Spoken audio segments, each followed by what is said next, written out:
मैं समझता हूँ जो पहलवानों का धरना जो चल रहा है उसमें आप मान के चलो कि वहाँ के सांसद ने सारी चीज़ें, अध्यक्ष ने एक एक चीज़ एक्सप्लेन कर दी, सारी चीज़ बता दी।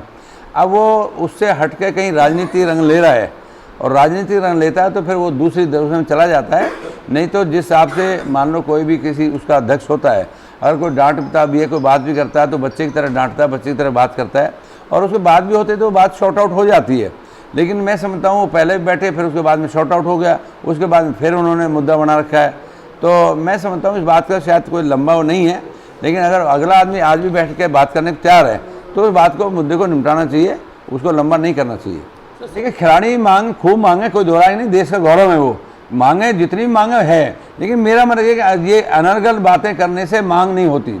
मैं आपको वही बता रहा हूँ, सांसद ने एक बात कहा कि मैं जब कहो इस्तीफा दे दूं, जब कहो बात करूं। अनुराग ठाकुर जी बीच में आए, उन्होंने बात की, तो मैं समझता हूं अनुराग ठाकुर ने जब बात कर दी, मांग जो भी है वो जायज़ है, और मांग देने में कहीं कोई अंतर नहीं है कि वो भी देश के लिए लड़ते हैं, देश के लिए काम करते हैं। लेकिन मेरा मतलब ये कि जिस हिसाब से पॉलिटिक्स घुस जाती है तब वो कहीं ना कहीं रूट भटक जाता है, उसकी वजह से भटक रहा है वो। मैं समझता हूँ समर्थन को किसी का कर दो, आज आप खुद सोच के देखो, देश के अंदर में जिस हिसाब से कृषि कानून बने थे, आज हम सब इस बात को भली भांति जानते हैं, आज वही कुछ लोग, चंद लोगों ने उस बात को बरगलाया। राजता हूँ ये हमारा दुर्भाग्य है कि आज कांग्रेस की गवर्नमेंट बजरंग दल के ऊपर में आप मान के चलो कि उसके बैन लगा रही है। इससे बड़ी बदकिस्मती क्या हो सकती है? इस देश को आज़ाद हुए आज 75 साल हो गए। ताजुब इस बात का है, अगर कांग्रेस शासन 10 साल और करता तो मुझे ऐसा लगता है शायद देश गुलाम होता।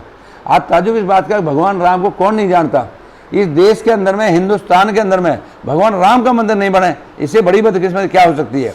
पहली बार इस देश के प्रधानमंत्री सत्ता संभाली है, और आज हम ये कह सकते हैं राम का मंदिर भी बन रहा है, और 370-35 हटा के मैं समझता हूँ जिस हिसाब से प्रदेश के मुख्यमंत्री ने काम किए हैं और प्रदेश मंत्री जिस हिसाब से भ्रष्टाचार मुक्त किया है, उस हिसाब से हम मान के चलते हैं भारतीय जनता पार्टी की नेतृत्व में गवर्नमेंट बनेगी।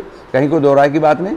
वो पिछली बार का जो नारा था, नारे में कहीं कहीं चूक हुई है, उस चूक को अब की बार और गौर की जाएगी, और माननीय प्रधानमंत्री को देखते हुए प्रदेश में गवर्नमेंट बनेगी।